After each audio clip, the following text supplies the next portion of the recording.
Yung mga kabayan yung pangbuhos namin sa beam. Kwanto 1, 2, 3. Isang siminto, 2 buhangin, 3 graba.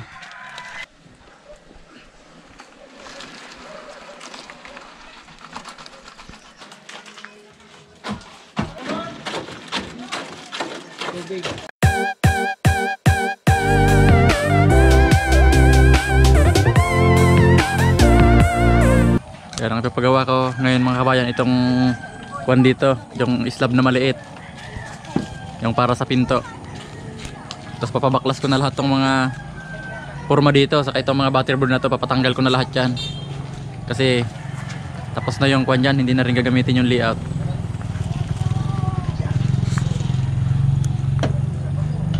Yan, tapos papatanggal ko na rin itong mga forma ng poste.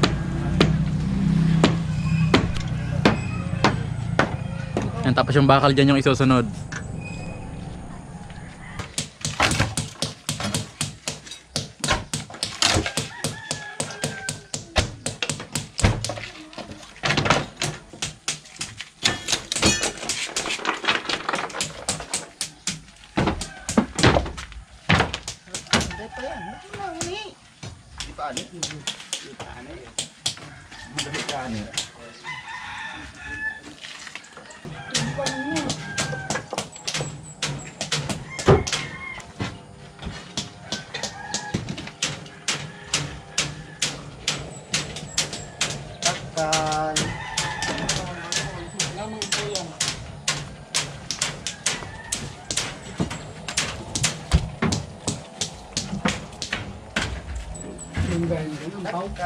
Yan.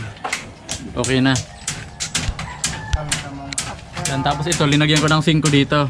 Tapos yung hamba ng bintana kay magiging 10 cm yan. Para sa kortina. Para yung rad ng kortina may buwelo pa rin siya dito sa gilid. Kasi pag sinagad natin dito yung bintana, yung dulo nung tubo nung sa kortina tatama dito. Kaya pangit, kaya mas maganda mayroon din dito natitira sa mga bintana. Yan yung ginagawa naman nila Edmar dyan, saka ni G King. Yung leads dito sa tapat ng pinto. 2 meters doon, tapos 95 yung papunta dito sa harap.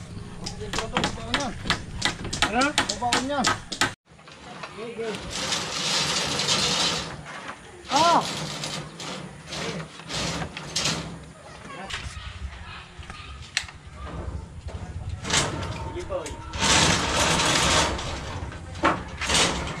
Hop! Ano na tabi? No. Yung nilalagay na yan, yung beam yan sa harap.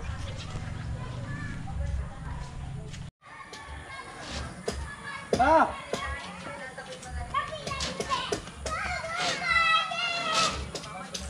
Sige.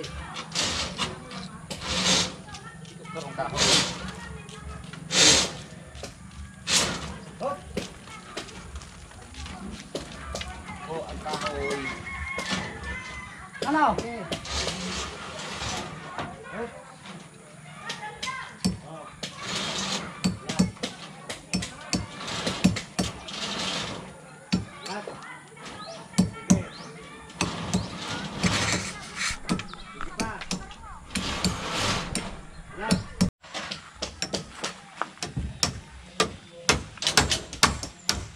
Yan, tapos papatungan niya ng plywood.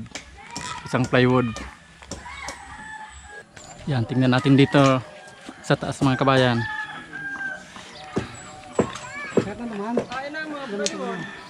Yan, dito ipapatong yung plywood.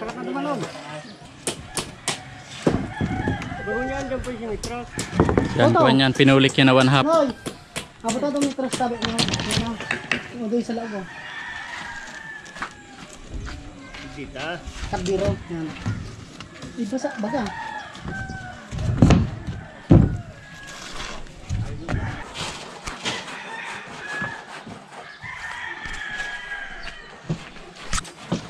Yan, ang purpose niyan para hindi mabulok yung pinto sa ulan. Yan, ito namang bakal namin dito sa leads. 15-15. Yan, ang nakailalim itong maiksi ulit. Yan, katulad din nun sa flooring, kung saan yung maiksi yun ang nasa ilalim. Yan, 95 yan, 2 meters dito. Kaya ang nakaibabaw yung papunta doon.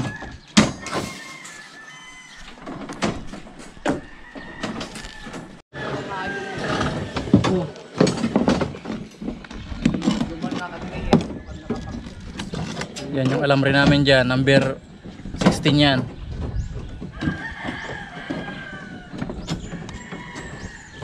Yan, lahat ng mag-cross na yan, lahat yan may tali.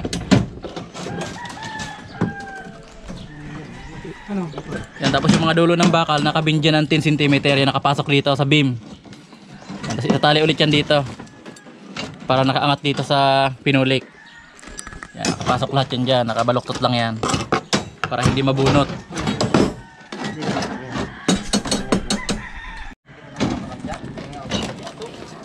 Jiking, hindi ka ba magti-tiktok muna? Parang may exhibition tayo dyan. Mamaya na. Ha? Mamaya kakakapi pa lang. Medyo baka matagtagan dyan to. Yan, mamaya na daw magti-tiktok ulit si Jiking. Kalamansi. Order na ko ng limansi daw. Yan, tingnan nyo mga kabayan yung kalamansi namin yan, punong-puno ng bunga.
kabayan yung pangbuhos namin sa beam.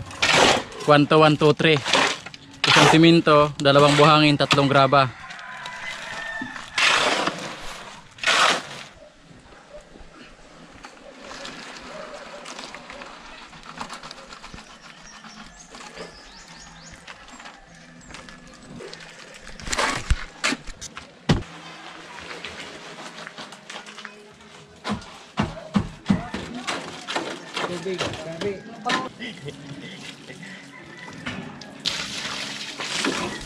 Yan, hinuhugasan niya yung kuhan para walang magbakat sa ilalim ng slab.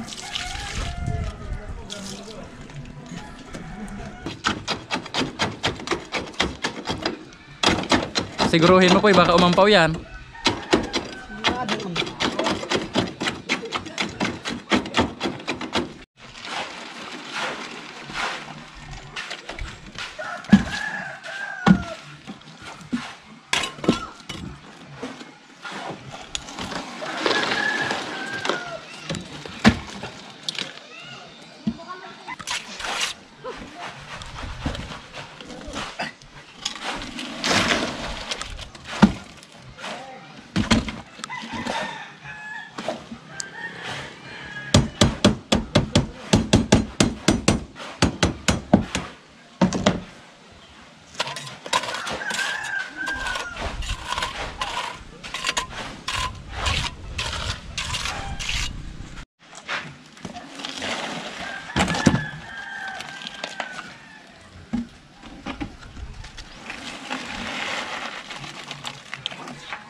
Yan, okay na to mga kabayan, pinuruhan rin yan.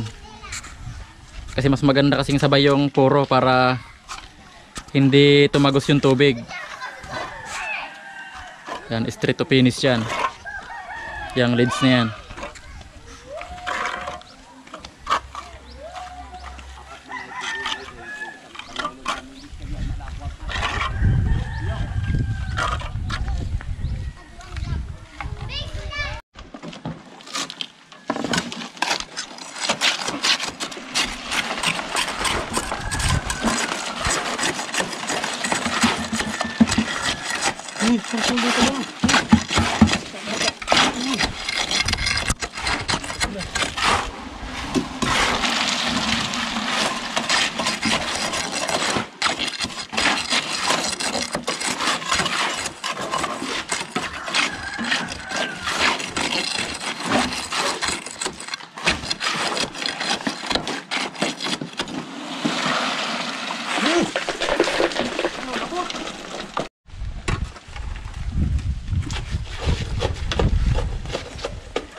Yan, konti na lang mga kabayan, tapos na.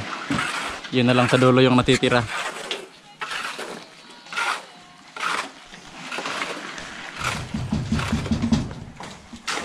Bukas ang asintadahan namin ito. Papunta doon.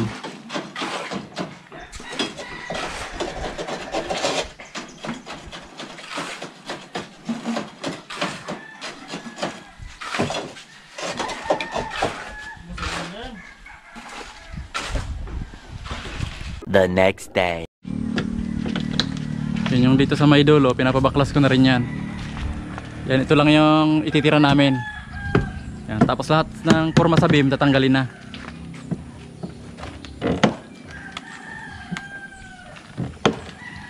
Yan, tingnan natin kung walang ampaw. Yan, yung sa beam, ayos yan.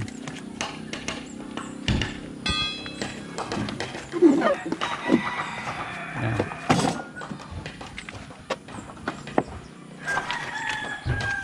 Tapos didiritso pa yan hanggang taas yung asintada niya.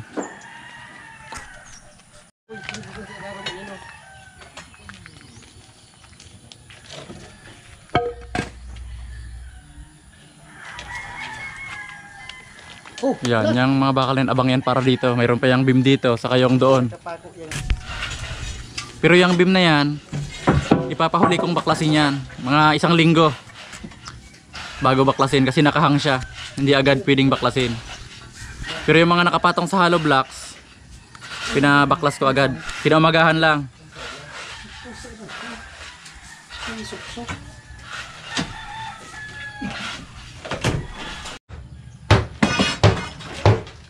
Ano Mar, wala bang ampaw dyan Mar? Wow. Nalagi tayo. Tumakam ko. Hindi tayo na ilago. Malag lang kita sa room. Tukod sa tahaw. hindi tayo laag. Hindi ka malag. Iya. Yan, naglalagay muna kami mga kabayan ng libil dito. Yan, yung masking tape na yan. Nakalibil yan doon sa ginuguhitan ni J. King. Ayan, dinagyan namin ng marka ng mga nakalibil.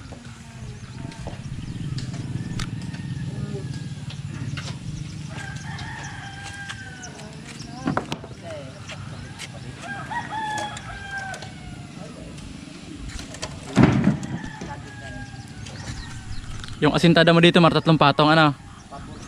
Pero dito, 4 na patong yan. Then, tapos doon sa may banda ni J. King na yun, pag ganun ang asintada noon. Tapos yung papunta doon sa may Kalamansi.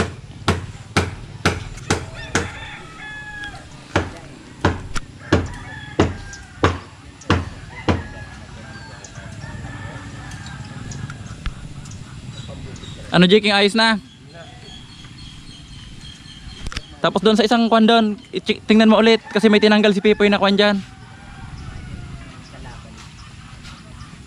Yan, tapos doon sa isang bakal na yan.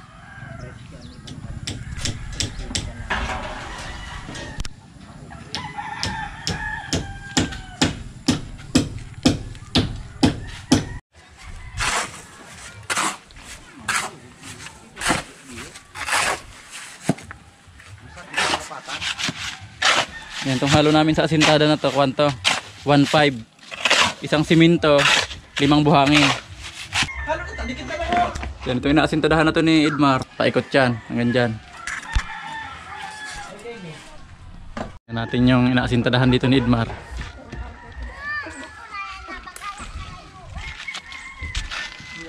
Yan, hanggang kwan lang yan, 3 patong.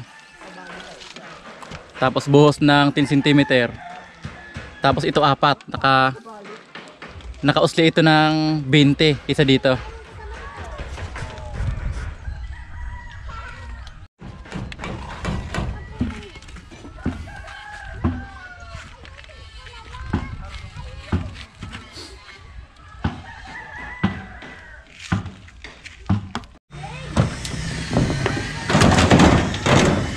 Yan, naputulan ko yung hero mga kabayan kasi tatamaan ng asintada dito. Hindi ko naman pwedeng ipabaklas kasi laging umuulan, mababasa yung loob. Dito kami natutulog sa ilalim nito. Kaya pinaputulan ko na lang muna.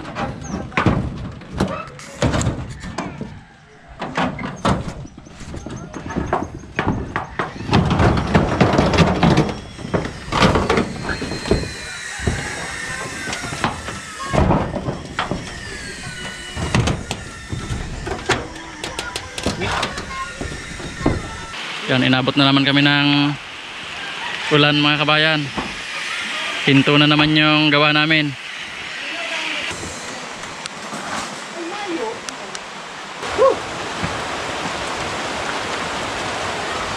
Ayos? Matatagalan tayong matapos ito, ano Mar? Patagalan, pagpanay ulan. Araw-araw ang ulan.